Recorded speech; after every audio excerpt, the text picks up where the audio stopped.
Hi, welcome to A to Z series of writing tips. For the first letter A, I have two examples, arc and antagonist. Arc. Definition. A character arc refers to the journey or transformation that a character undergoes throughout the journey.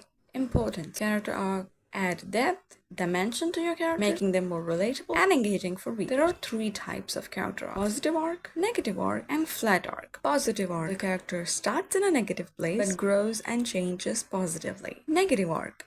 The character starts in a positive place but declines or deteriorates. Flat arc. The character remains unchanged but affects the world around them. To develop a character arc, consider their goals, motivations, and conflicts, how their experiences and decisions impact their growth, how they change emotionally or morally by the end of the story. For the second example of letter A, antagonist. Definition.